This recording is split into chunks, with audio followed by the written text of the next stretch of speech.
Marcilon Pinto da Rocha nasceu em Abadia dos Dourados em 20 de novembro de 1935, filho de Benjamin Pinto da Rocha e Georgeta da Fonseca Marra.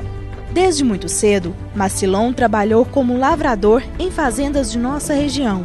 Em 1951, com 16 anos, muda-se para Monte Carmelo e aqui escreve sua história. Apesar de não ser daqui, Marcilon nasceu aonde?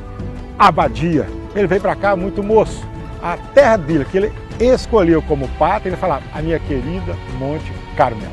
Eu não esqueço.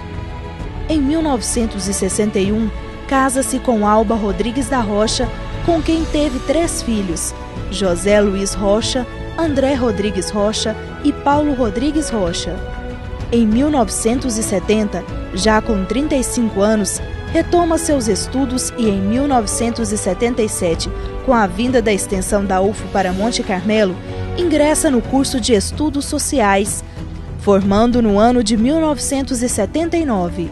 E o Marcilon teve o privilégio de fazer curso superior em Monte Carmelo na UFO.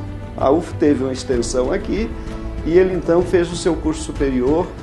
Após a formatura, começa a ministrar aulas de Geografia e História. E ele tinha, sim, um verdadeiro amor à vocação de dar aula. Ele era o professor na acepção da palavra. Ele veio dar aula porque ele amava muito isso. Trabalhou como professor na Escola Gregoriano Canedo, o estadual, na Escola Professor Vicente Lopes Pérez, o polivalente, e também no Colégio Nossa Senhora do Amparo. Então, assim, era uma pessoa que tinha um enorme carinho pelas crianças e um respeito muito grande pela profissão dele, e chegava na sala de aula e com aquela paciência dele, ele ministrava suas aulas assim com muita dedicação. Nunca o Marcilon chegou na hora do recreio, na sala dos professores, com a cara fechada. Sempre com um sorriso. E o Marcilon, por ser muito católico, por ter, assim, frequentar muita igreja, parece que ele era mais doador. E um fato curioso é que o Marcilon foi também marceneiro. Na juventude dele, ele trabalhou em marcenaria. E quando professor na Escola Estadual Professor Vicente Lopes Pérez, o então polivalente, ele preocupava muito em que os alunos tomavam lanche na hora do recreio em pé no pátio.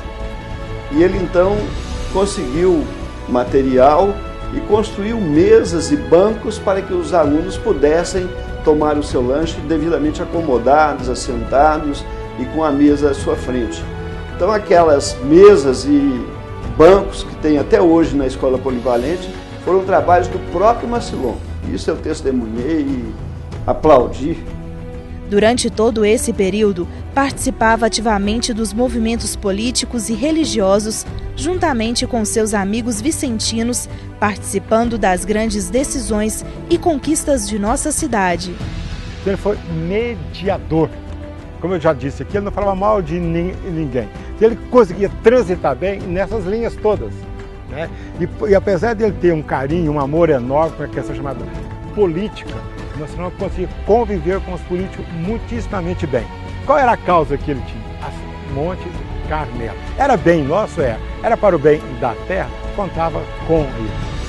E ele era um homem que tinha uma visão à frente da época dele. Meio ambiente era a menina dos olhos dele. E a outra, ele tinha um respeito e um amor ao próximo enorme. Talvez por ele ser vicentino. A comunidade carente carecia muito de habitação, de casas.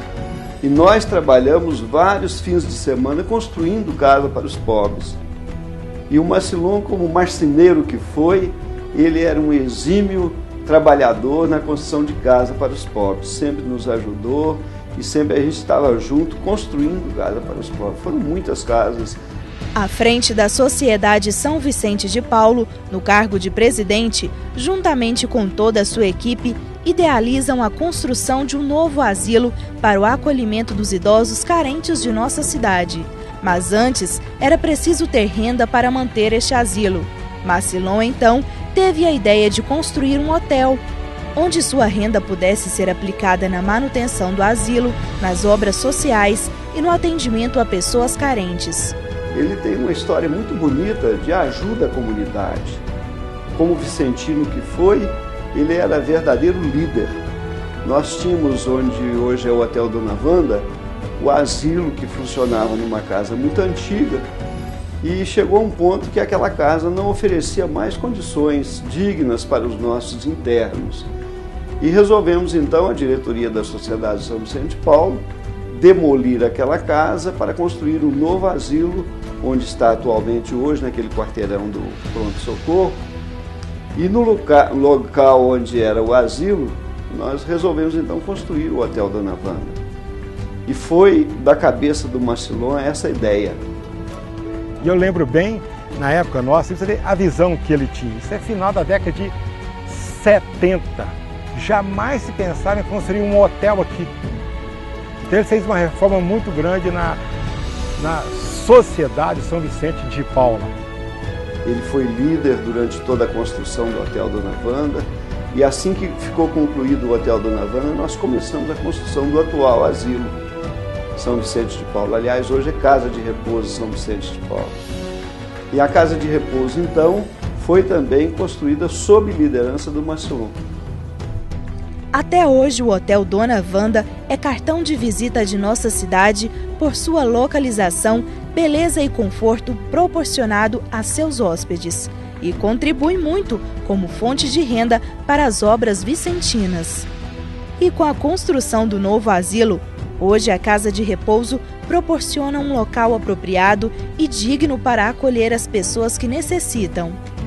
Ele foi exemplar, uma pessoa que muito estimulou a todos nós e foi um incentivador da Sociedade São Vicente de Paulo em Monte Carmelo, sem dúvida nenhuma. Marcilon Pinto da Rocha, professor e vicentino, deixou grandes legados, entre eles a prática da caridade e o carinho pela educação. Que esse CI, que leva o seu nome, a uma homenagem mais do que merecida, vai ser um lugar abençoado e que todas as crianças que vierem para cá vão ter muita paz também. O Marcilon era aquela pessoa que sempre tinha uma palavra de conforto, sempre tinha um sorriso nos lábios. Aquela espontaneidade. Eu sei que onde ele estiver, ele está bem, porque aqui ele fez por merecer. E aonde ele estiver, o meu abraço no coração. Eu lembro que já na final da sua vida, ele me ligou na minha casa solicitando que eu fosse até ele. Eu fui, ele já estava acamado, impossibilitado de sair do leito da enfermidade. E ele então me deu um testemunho tão bonito de vida que eu entusiasmei. E me emociono até em falar isso hoje, porque ele não tinha nenhum medo da morte. Muito pelo contrário. Ele me disse sorrindo que iria encontrar Deus primeiro antes de mim. Ele disse sorrindo, eu vou primeiro encontrar o Reino Eterno. E isso é um estímulo para nós cristãos não desanimarmos na luta para o fim da vida, que a morte não é o fim, aliás, né? A morte é simplesmente uma mudança de situação, como ele entendia, e que fez a gente ver isso até nos últimos instantes de vida.